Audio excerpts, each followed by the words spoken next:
control your child or leave. Touch her. Touch her again, I document. Control your child or leave the area, Cynthia Rowe snapped, heels planted at the pond's edge as if the water answered to her.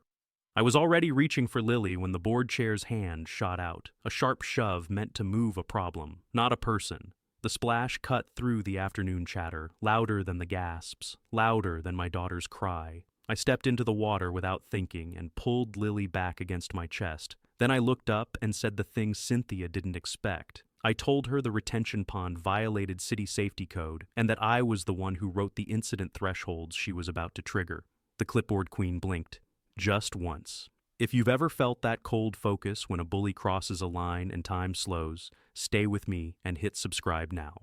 My name is Daniel Cooper. I spent years as a municipal risk and safety compliance officer, trained to spot hazards everyone else learns to ignore. I didn't raise my voice. I didn't threaten. I just stood there with my daughter shaking against me and the law settling into place. The tyrant in heels adjusted her blazer and told me noise complaints were her jurisdiction. She said laughter counted. She said I was warned. Lily's shoes were soaked, her hands clenched into my shirt.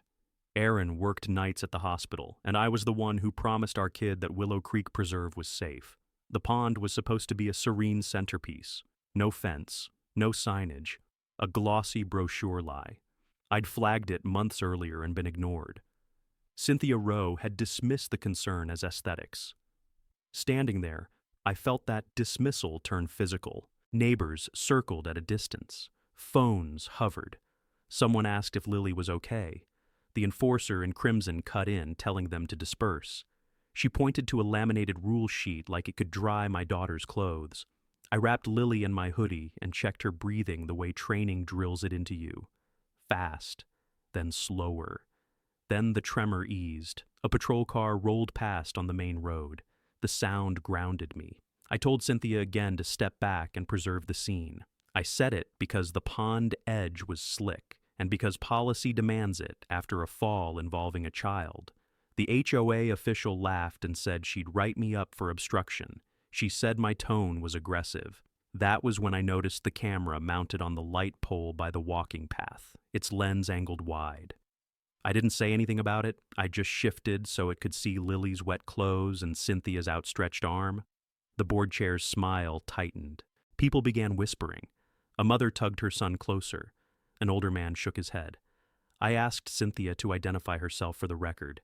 She refused and threatened fines. The clipboard queen loved process when it bowed. She hated it when it watched. Where are you watching from? Because wherever you are, imagine a neighborhood rule outweighing a child's safety in broad daylight. Imagine being told that joy is a violation and silence is compliance. Sirens finally sounded closer. An officer stepped out and asked what happened. I spoke calmly and stuck to facts. Child pushed, unfenced pond, prior notice ignored.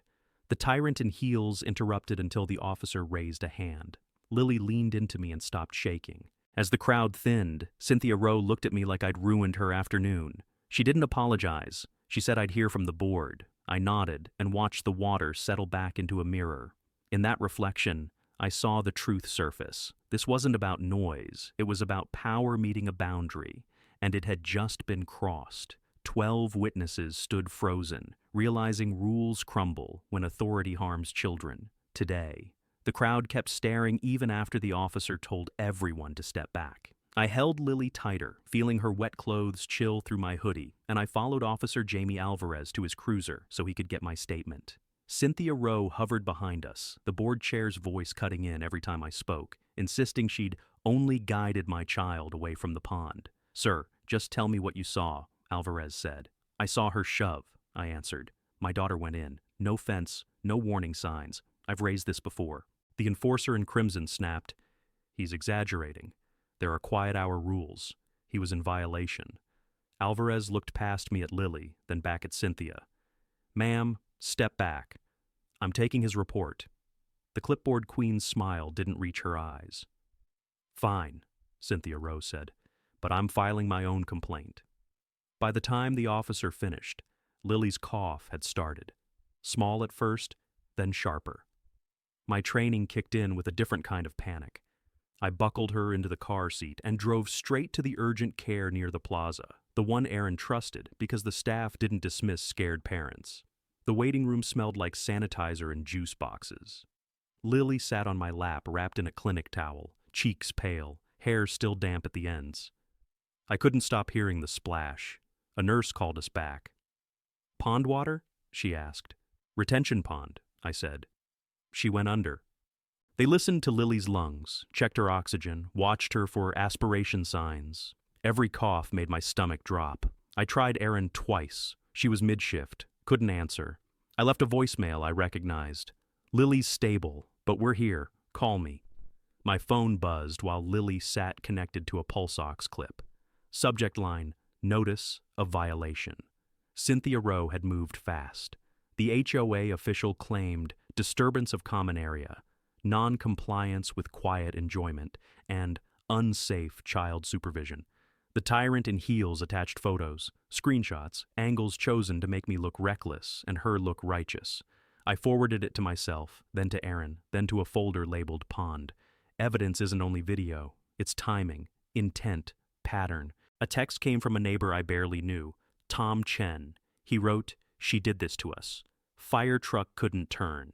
She yelled about tire marks." Another message followed from Mrs. Patterson's son. "She delayed mom's ambulance. Now she can't speak right." My jaw tightened. Cynthia Rowe didn't just target me. She trained the neighborhood to accept danger as order. When the doctor came in, she spoke gently but direct. "She's stable," she said. "Watch her overnight. If her breathing changes, come back immediately." Relief hit first, then rage. In the hall, I overheard a woman whisper, "That HOA lady again." The other replied, "She's gonna get a kid killed." On the way out, my phone rang. Unknown number. I answered and heard Cynthia Rowe's voice, bright and controlled. "Daniel, we need to discuss your behavior," the board chair said. "You caused a scene. The community saw—" "You pushed my toddler," I cut in. She paused, then laughed softly, like I'd said something silly. "I protected the neighborhood," the paralegal in her tone insisted. "Families need discipline." I looked at Lily in the rearview mirror, eyelids heavy, towel clutched in her hands. "No," I said. "Kids need safety, and you just created a record you can't erase." Silence. Then her voice sharpened. "Careful," the tyrant in heels warned. "You don't know who you're dealing with." I hung up before she could finish. In the clinic parking lot, beneath bright white lights, I realized this wasn't just my family's crisis. It was Willow Creek Preserve's. And Cynthia Rowe had finally made it public. Across the lot, Allison Grant stood by her SUV, clutching a binder, watching me, then looking away like guilt could hide her. Allison Grant hovered behind her SUV door, binder clutched to her chest. Under the clinic lights, her face looked pale, but the fear was clearer than skin tone. Her eyes kept jumping to the road like Cynthia Rowe might slide out of the dark and finish what she started. "Daniel," Allison said, then stopped. Her fingers squeezed the binder until the corners bent. "Is Lily okay?" "She's stable," I told her.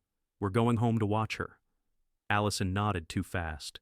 She rocked heel to toe, a motion that said she'd been trained to stay small. "I shouldn't talk to you here," she whispered. "You don't have to." That made her swallow hard. She glanced at Lily asleep in the back seat, then looked away as if seeing my child wet and quiet was a punch she didn't know how to take. "I saw it," she said. "The shove." My stomach tightened. "Then tell the officer." Allison flinched at officer. Her grip slipped and she caught the binder again, fumbling. "I'm the treasurer," she said, voice thin. "Cynthia Rowe, the board chair. She controls everything. If you cross her, she turns your life into notices, fines, lean threats. She makes you the example." Her throat bobbed. She couldn't hold my gaze for more than a heartbeat. The enforcer in crimson lived in her head like a siren you can't shut off. "I've got kids," she added, "a mortgage. I can't be her next hobby." "I'm not asking for heroics," I said. "I'm asking for truth." Allison's lips pressed into a line. Her hands started shaking so visibly she tucked them under the binder, trying to hide it. "We've been warned about that pond," she said, "not by residents, by professionals." "Who?" I asked. "The city put out a safety bulletin last year," she said. "And the HOA insurance carrier asked about barriers during renewal. They flagged drowning risk. Cynthia Rowe dismissed it, said fences ruin the serene aesthetic. The words landed like lead. This wasn't just a shove. It was a choice, layered on choices. Allison lifted one trembling finger and tapped the binder. I manage budgets, she said. There's money set aside for a fence. It's been sitting there. Every meeting, the tyrant in heels pushes it to next quarter and spends on landscaping instead. More flowers, more stone edging, anything that photographs well. A car rolled past the clinic entrance and Allison jerked, shoulders snapping tight. She stepped closer to me, dropping her voice. If the police report records the shove, and the clinic visit documents pond exposure, outside authorities can force action. Inspector Priya Desai can. The insurer can. Cynthia can't bully them. You'll back me? I asked. Allison's chin trembled. She nodded once, then hesitated. I want to, she said. I'm trying. I just need to do it safely. Come somewhere quieter, I offered. Right now. Her eyes widened. Calculation. Finally, she whispered, my kitchen. 10 minutes. Park behind the building. No headlights. I drove with Lily's breathing soft in the back seat, and my nerves stretched tight. Allison's townhouse was near the walking path, identical to the others, porch light dim. She cracked the door before I knocked, peered out, then waved me in with a quick, shaky hand. Inside, the air smelled like tea and dish soap. Allison set the binder on the table but didn't open it. Instead, she laced her fingers together until her knuckles went white. I'm going to call Officer Alvarez, she said. I'm going to say, I witnessed Cynthia Rowe push Lily, and I'm going to tell him about the insurer warnings. She inhaled like she was stepping off a ledge. If Cynthia comes for me after that, you won't be alone, I said. Allison's shoulders sagged. She reached for her phone, hand still trembling, and started to dial. Allison's thumb hovered over the green call icon, shaking like the phone weighed a ton. When she finally pressed it, I heard the dial tone, and then Officer Jamie Alvarez's voice, clipped and tired, like he'd been running calls nonstop since the pond. Allison Grant, she said fast. I'm the HOA treasurer. I saw what happened. A pause. Ma'am, are you safe right now? Allison's eyes flicked to the window, then to me. I'm inside. Daniel's here. Cynthia Rowe doesn't know. Good, Alvarez said. I need you both at the station. Now. Allison nodded, even though he couldn't see her. Okay. I carried Lily into the station lobby, wrapped in a blanket, her breath warm against my neck. The fluorescent lights made everything look too clean for the mess in my chest. Allison walked beside me, shoulders tight, binder hugged to her ribs like armor. Officer Alvarez met us at a small interview room. He didn't look surprised to see Lily. He looked controlled angry, the kind that waits for a legal outlet. Let's get this on record, he said. Inside, the air smelled like stale coffee and copier toner. Alvarez set a recorder on the table. Daniel, you first. Brief, then Allison. I kept it factual. Cynthia Rowe shoved my toddler. Lily fell into the retention pond. We went to urgent care. Cynthia emailed violations within hours. I handed over the notice, the discharge sheet, and the screenshots the board chair had attached like trophies. Alvarez's jaw tightened. She called you after? Yes, I said.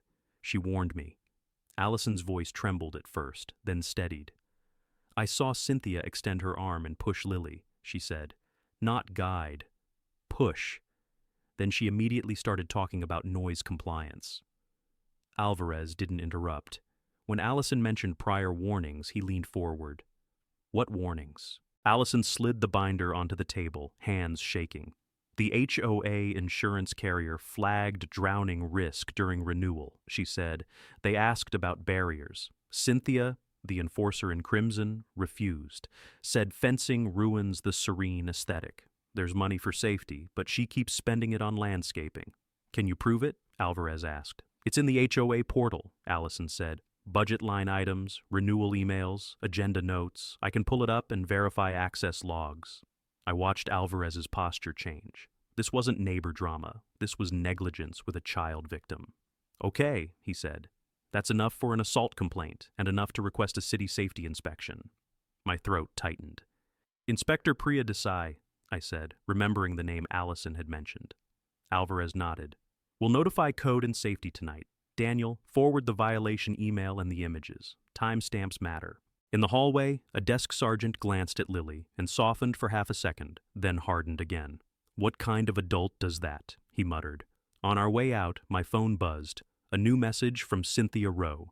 Subject line, final notice. The tyrant in heels wrote that I'd be barred from common areas pending behavior review and that further disturbances would be met with legal action. I showed Officer Alvarez the screen. He took a photo with department equipment and looked at me like he'd made a decision. She's escalating during an active child injury report, he said. That helps you. It doesn't help her. We stepped into the night air, colder than before. Allison exhaled like she'd been holding her breath for months. She's going to come for me, she whispered. I adjusted Lily's blanket and stared at the glowing station sign. Let her, I said. Now she has to go through the city. A car idled across the street, headlights dimmed. For a second I thought it was her, the clipboard queen waiting to punish the treasurer for speaking. Allison saw it too and froze. Alvarez pushed open the door behind us and the car rolled away. My pulse didn't slow into the darkness.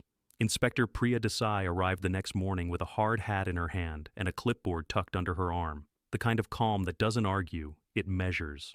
The retention pond looked innocent in daylight, water smooth, landscaping manicured, a postcard lie. I stood on the walking path holding Lily's hand, feeling her grip tighten whenever she glanced at the surface. Officer Alvarez met us by the curb. This is the inspector, he said. She's here because of the report. Priya introduced herself, then crouched to Lily's height. Hi, sweetheart, she said softly. Lily didn't answer. She leaned into my leg. Priya's eyes lifted to mine, professional compassion. Then she stood and turned toward the pond. Cynthia Rowe showed up minutes later, heels clicking on concrete. The board chair wore a bright blazer and a smile that looked rehearsed. Good morning, she said. I'm here to represent the association. Priya didn't flinch. I'm here to evaluate a safety hazard involving a child, she replied. Please don't interfere. The enforcer in crimson lifted her chin. This is private property, she said. Common area governed by our rules. Priya pointed at the public sidewalk that fed into the trail. This is an accessible feature, she said. It triggers standards. An unfenced retention pond next to family amenities is a known risk. Cynthia Rowe laughed. It's decorative, the clipboard queen said. Families are responsible for supervision. Lily squeezed my fingers hard. She was supervised, I said. You shoved her. The tyrant in heels pivoted toward Priya. He's emotional, she said. He's trying to weaponize the city. Priya scanned the bank, the slick edge where Lily had gone under. She measured the distance from the path to the water. She noted the absence of warning signs, the slope, the lack of barrier. Her calm made Cynthia's control look small. Do you have a safety plan? Priya asked. We have quiet hour enforcement, Cynthia Rowe answered. Priya blinked once. That's not a safety plan, she said. Do you have documentation of prior risk assessments? Cynthia hesitated, then recovered. The association is compliant, the board chair insisted. We passed inspection at construction. Priya turned to Alvarez. I'll need the incident number, she said, then to me. And the urgent care discharge summary, if you're willing.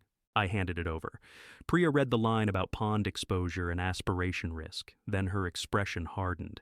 This triggers a hazard notice, she said, and a referral to your insurer. Cynthia Rowe's smile cracked. Our insurance is none of your business. Priya's voice stayed level. It becomes everyone's business when a child is harmed, she said. Foreseeable drowning risk must be mitigated. A small crowd gathered. 2 joggers slowing, a couple with a stroller, an older neighbor who stared at Cynthia like she'd finally seen her clearly. Phones came up. Cynthia noticed and straightened. Please respect privacy, she snapped, but nobody moved. Priya took photos with a city device, narrating each one for the record. Unfenced water feature, she said. No signage, path proximity. She looked at Cynthia. You'll receive formal notice today. You'll have a deadline. Cynthia's cheeks flushed. This is harassment, the paralegal said. We'll appeal. Priya nodded. You can, she replied, but the hazard remains until corrected, and now it's on record. When Priya walked back toward her car, Cynthia Rowe followed, voice rising, demanding names and authority. Priya didn't slow. She set the hard hat in her trunk and closed it with a final click. Officer Alvarez turned to me. "This is what accountability looks like," he said quietly. Across the street, sprinklers hissed, and the usual calm felt fake, like the neighborhood was holding its breath with us. Lily tugged my sleeve. "No pond," she whispered. I lifted her into my arms and held her close. The water behind us stayed still, but the ground under Cynthia Rowe had started to shift. The formal notice hit the HOA inbox before lunch, but I didn't see it there. I saw it on Priya Desai's letterhead at City Services downtown, a building that smells like paper dust and burnt coffee. I'd come straight from dropping Lily at home with Aaron, who kept touching our daughter's hair like she needed proof she was real. I walked in with a folder, not because I wanted a fight, but because outside authority only moves when you feed it clean facts. Priya met me in a narrow conference room with fluorescent lights and a dull gray table. She pointed to a paragraph highlighted in yellow. "Hazard abatement order," she said. "Barrier or approved mitigation plan. Deadline, 14 days. I nodded, then asked the question Cynthia Rowe never asked. "What happens if they ignore it?" Priya's mouth tightened. "Daily fines. Referral to the insurer. If they still refuse, the city can pursue enforcement." She tapped the page. "And once the carrier sees child injury and foreseeable drowning risk, they'll ask their own questions." As if summoned, my phone buzzed. Another HOA email from Cynthia Rowe, subject line in all caps, "Suspension notice." The board chair claimed I was banned from the pond, the playground, and the walking trail for aggressive conduct toward a volunteer. The tyrant in heels attached a screenshot, clipped to hide her shove and show my arms in the water. Aaron texted a photo of Lily on the couch, blanket wrapped tight, watching cartoons with no sound. My jaw clenched. Cynthia Rowe wasn't just punishing me. She was trying to erase what happened by controlling what people saw. "I need something else," I told Priya. "A copy sent directly to the HOA's insurance carrier." Priya looked at me for a beat, then nodded. "I can do that," she said. "But you should also file a complaint with the carrier yourself. They take notice when a resident cites policy language." I left City Services and drove to the municipal annex where I used to work. The lobby's badge scanner still recognized me. I found my old supervisor, Cheryl Vance, in her office, surrounded by binders and a framed photo of her grandkids. She took one look at my folder, and her expression changed. "Daniel," she said quietly. "What happened?" I told her, short and clean. Toddler, pond, push, HOA intimidation. She listened without interrupting, then leaned back and exhaled. "They can't discipline you out of a safety violation," she said, "and they can't retaliate against witnesses."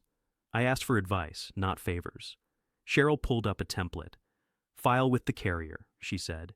"Use their terms. Known hazard. Failure to mitigate. Increased exposure.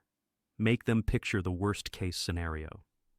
I sat at a public terminal and wrote the complaint like a report, not a rant.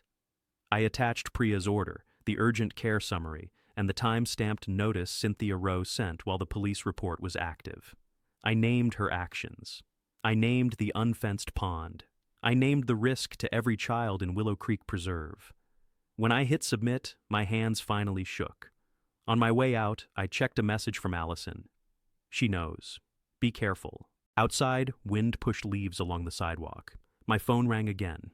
Unknown number. I answered and heard Cynthia Rowe's voice, sweet as a blade. "You're making a very expensive mistake," the clipboard queen said. "My husband handles finances. We'll bury you." I looked at the city building behind me and felt something settle. "Good," I said. "Let him see the numbers." Lily's cough echoed in my head, and I swore no parent would meet that water unprotected.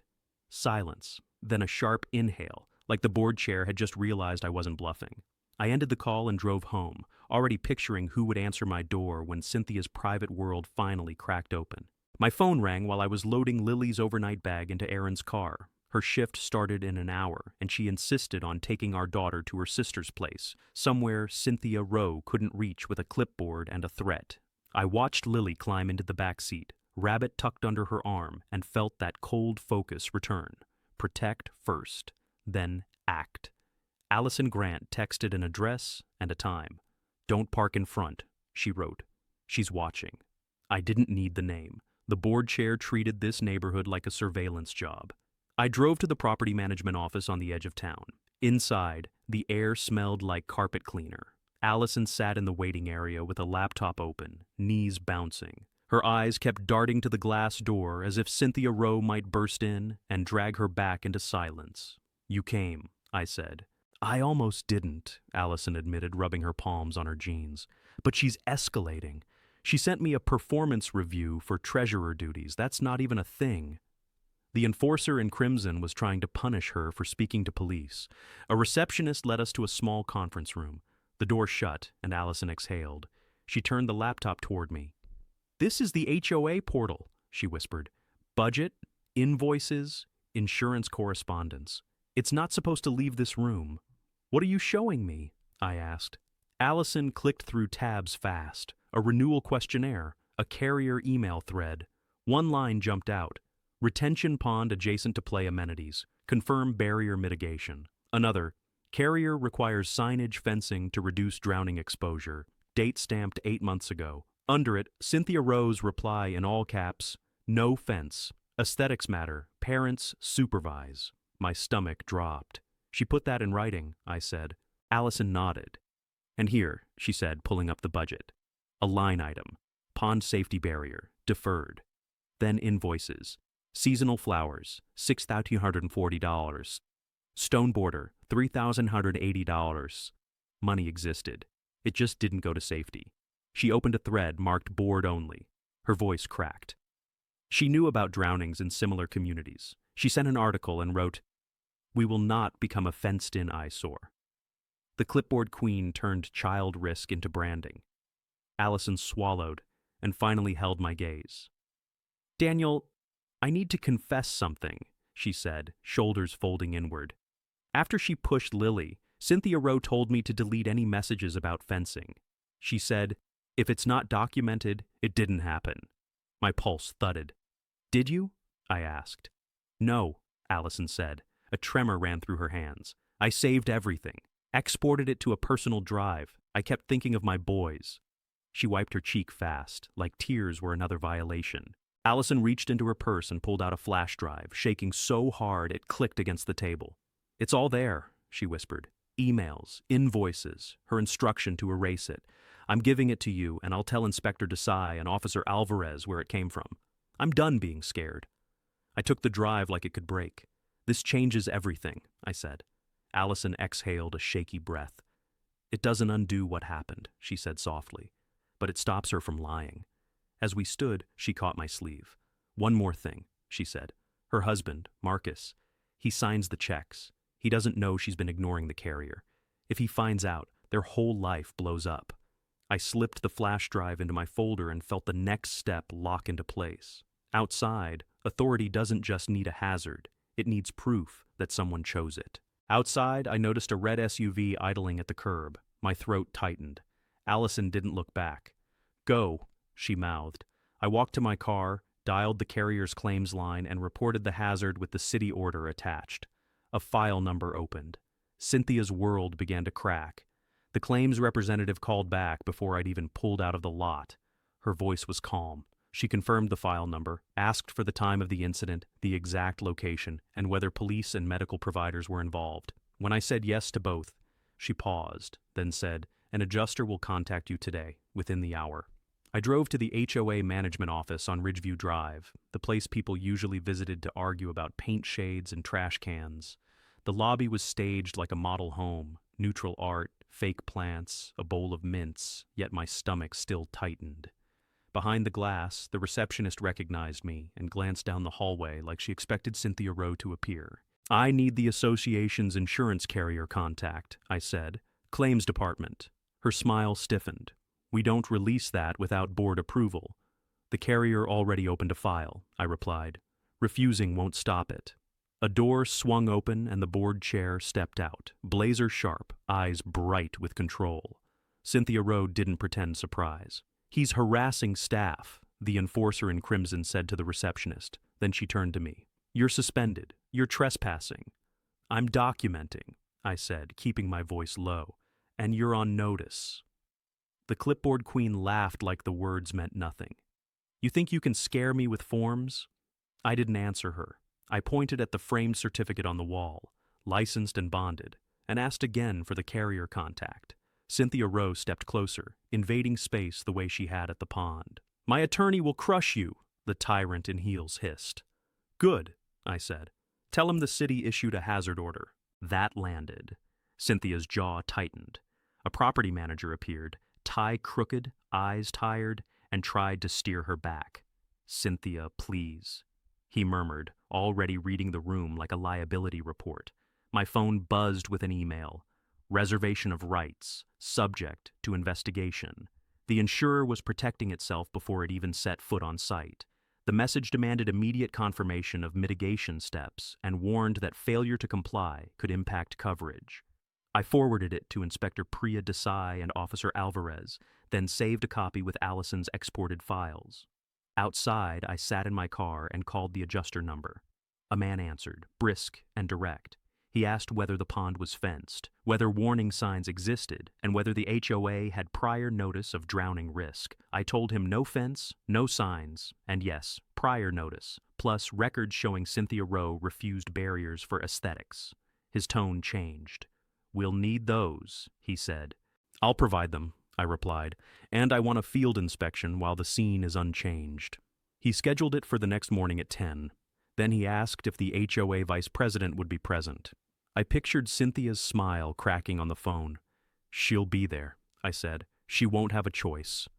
When I got home, Erin met me on the porch with Lily's rabbit in her hands. Her eyes were red, but her voice stayed steady. Cynthia cornered my sister at the grocery store, Erin said. Asked where Lily was. Heat surged, then cooled into direction. Lily stays away from common areas, I said, and you don't talk to her alone. That night, I called Tom Chen and Mrs. Patterson's son and asked for statements, dates, what they saw, nothing theatrical, not for drama, for pattern. As their messages came in, the shape of Cynthia Rowe's rule sharpened.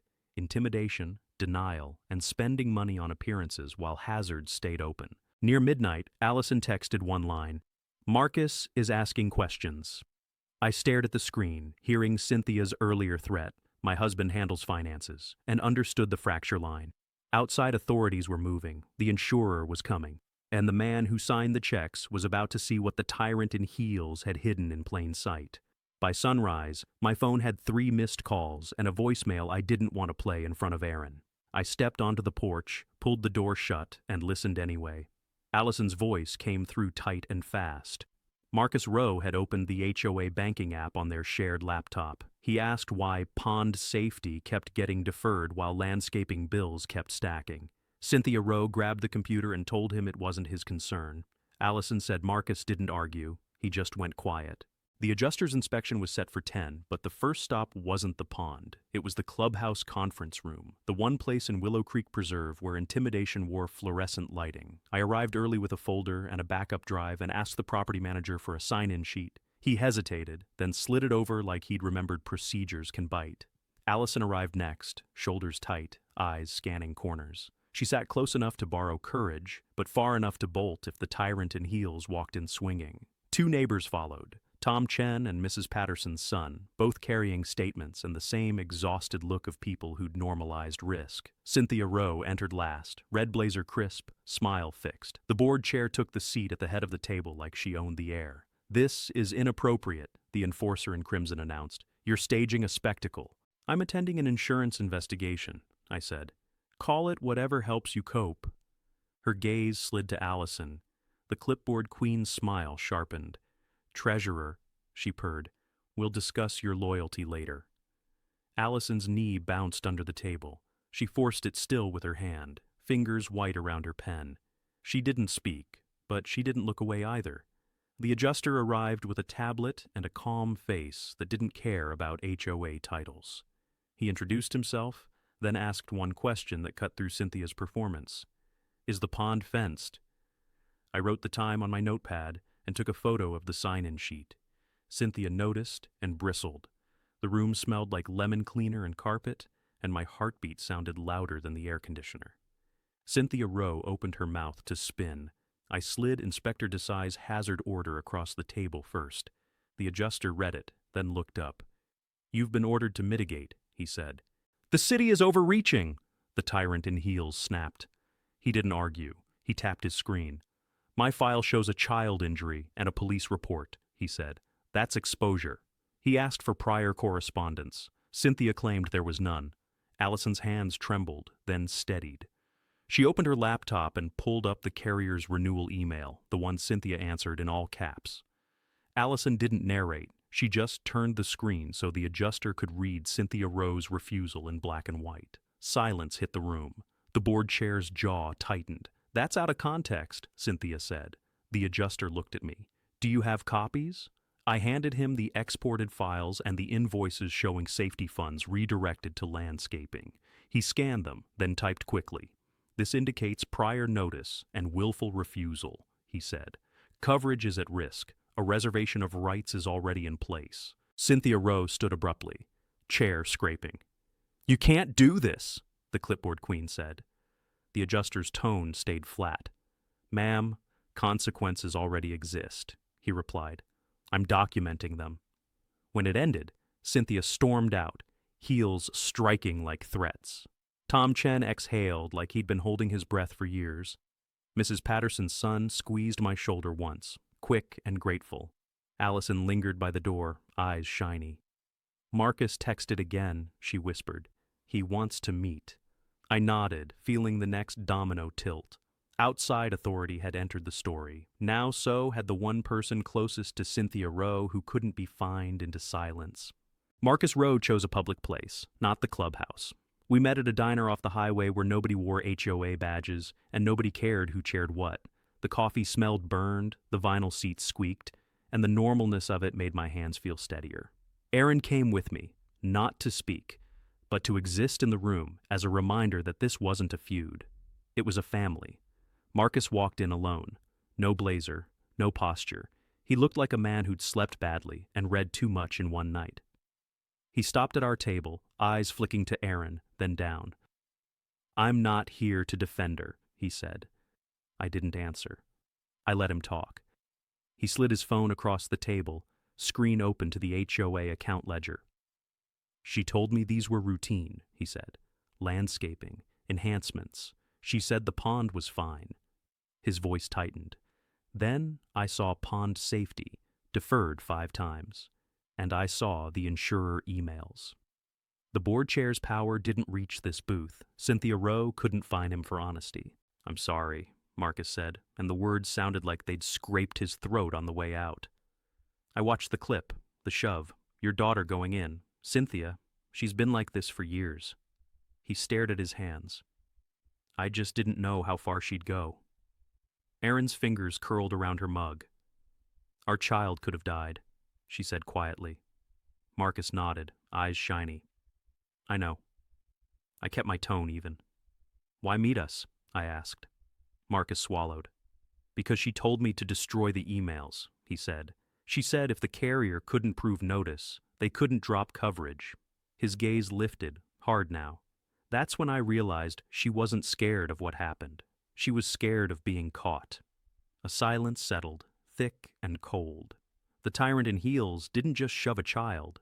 She tried to erase it. Marcus pulled a folded document from his jacket pocket and set it on the table. "I spoke to an attorney," he said. "Family law." He didn't look at me when he added, "I filed for divorce." Erin exhaled, like she'd been holding something in for days. The title of the story had promised this moment, but hearing it in real life still landed heavy. "I'm not asking you to forgive me," Marcus continued, "but I can help." He tapped the paper. "I signed those checks. I can provide an affidavit about what she told me to do, and I can confirm she knew the pond was a hazard." My pulse steadied into purpose. Outside authority intervention wasn't just the city and the insurer anymore. It was a spouse cracking the last private shield. I nodded once. "Officer Alvarez and Inspector Desai need that," I said. "And the adjuster," Marcus swallowed. "I'll give it," he said, "because if she'll do this to your kid, she'll do it again. And I can't live with that." When we left the diner, the air felt sharper, like winter pushing in. Marcus walked to his car, shoulders slumped, then stopped and turned back. "She's going to blame you," he said. "She'll say you ruined her." I opened my folder and looked at the hazard order, the insurer's notice, the urgent care summary. "She ruined herself," I said. Back home, I forwarded Marcus's affidavit to Alvarez, Priya, and the adjuster. Then, I checked the neighborhood group chat. Cynthia Rowe had posted again, claiming she was being targeted by outsiders and emotional parents. She called Lily's fall an accident. She framed herself as a victim of hysteria. This time, the replies didn't bow. Neighbors posted screenshots of the insurer emails. Someone uploaded Priya's hazard order. Tom Chen wrote, "She blocked my fire truck." Mrs. Patterson's son replied, "She delayed my mother's care." The board chair's control collapsed in real time, one message at a time. I watched it unfold and felt something I hadn't felt since the pond. Relief edged with steel. The next step wasn't a threat. It was a hearing, a public confrontation. And Cynthia Rowe would have to face a room full of people she'd trained to fear her. The hearing was held at the County Civic Center, not the Willow Creek Clubhouse. That detail mattered. Cynthia Rowe couldn't hide behind her own rules tonight. Folding chairs filled the room, and a line of cameras sat along the aisle like witnesses that didn't blink. Parents stood with arms crossed. Retirees leaned on canes. Even the people who used to look away were here to look straight. Aaron sat beside me, fingers laced with mine. Lily was safe at her aunt's, far from water and far from the board chair's orbit. My chest still tightened when I remembered the splash, but I kept my face calm. Calm is how you survive rooms like this. Inspector Priya Desai opened with the hazard order on a projector screen. The unfenced pond appeared first, pretty and deceptive. Then came the close-up shots. Slick bank, no signage, walking path within steps, playground visible in the background. Priya's voice stayed level while the crowd reacted in quiet bursts. Sharp inhales, muttered disbelief. She clicked to the deadline and said the city would enforce daily fines if mitigation didn't begin. Officer Jamie Alvarez spoke next, confirming an active child injury report and a witness statement describing an intentional push. Cynthia Rowe's attorney tried to stand, but Alvarez lifted a hand. "This isn't a trial," he said. "It's a safety review. Facts are already recorded." The insurance adjuster followed with a tablet and a tone that didn't care about titles. He explained that coverage depended on immediate corrective action and that prior notice changed everything. Then he read one line from the renewal email aloud. "No fence. Aesthetics matter." The room made a sound like a storm starting. Cynthia Rowe finally rose. The enforcer in crimson wore a bright blazer and the same practiced smile, but it wobbled at the edges. "Parents are responsible," she snapped. This man weaponized hysteria over a noise complaint. I stood slowly.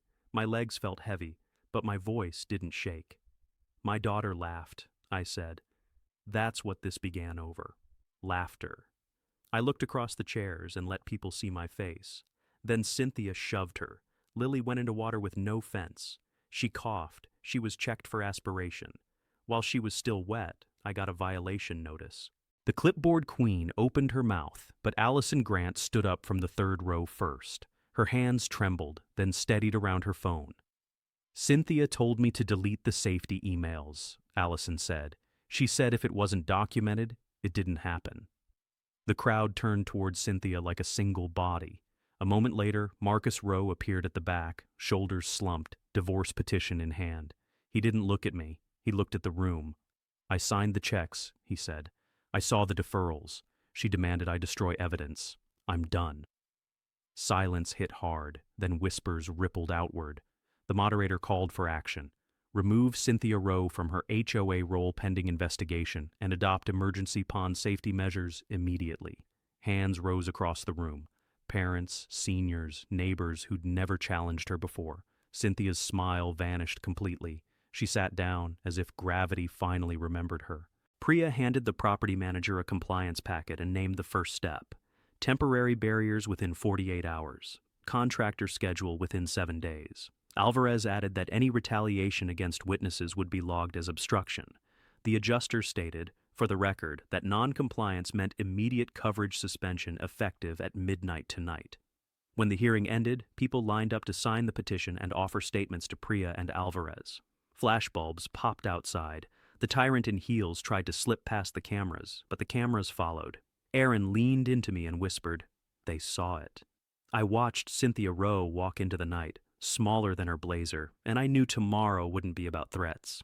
It would be about consequences. Consequences arrived faster than Cynthia Rowe ever expected, because outside authority doesn't negotiate with ego. By the next afternoon, orange safety fencing encircled the pond like a warning the neighborhood had ignored for too long. Contractors measured posts, while parents watched from the walking path, arms crossed, not trusting beauty anymore. The unfenced centerpiece had become what it always was, danger dressed up as calm. The HOA's insurer issued a formal coverage suspension notice effective immediately, unless permanent mitigation was installed and verified. The property manager's hands shook when he read it aloud at an emergency meeting. Nobody laughed. Nobody argued. Everyone understood what no coverage meant. One lawsuit could flatten Willow Creek Preserve. Cynthia Rowe tried to regain the narrative with an email blast claiming persecution, misunderstanding, and mob behavior.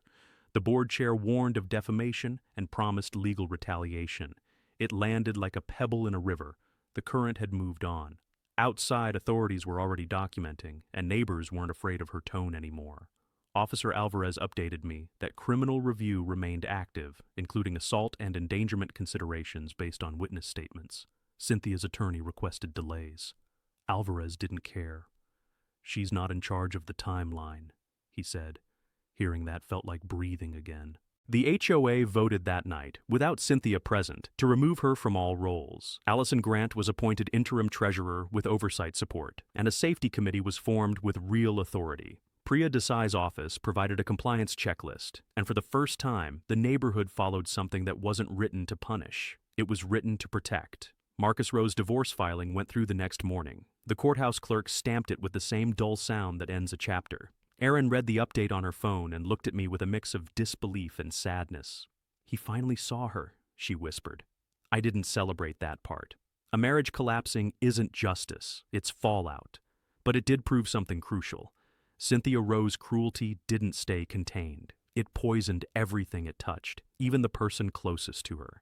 A week later, the permanent fence went up, clean, code-compliant, and impossible to ignore.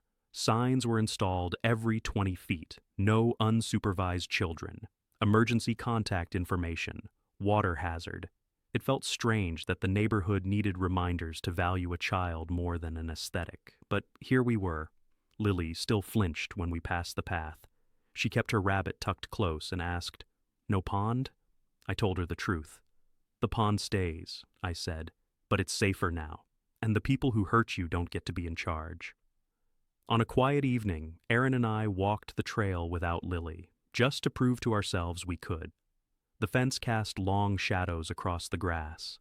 A breeze moved through the trees, and the water sat behind barriers that should have existed from the start. I stopped and listened. No shouting, no heels clicking, no threats hiding behind laminated rules. I thought about how close we came to a different ending, a deeper cough, a longer silence, a child not waking up. That reality still sat under my ribs like a stone, but another reality sat beside it now. A community forced to choose safety. A city willing to enforce it, and an HOA stripped of the power to pretend it was law. If you want more stories of homeowners standing up to HOA tyranny, hit subscribe right now, share your story in the comments, and let me know where you're watching from. Because the moment we stop speaking is the moment bullies grow comfortable again.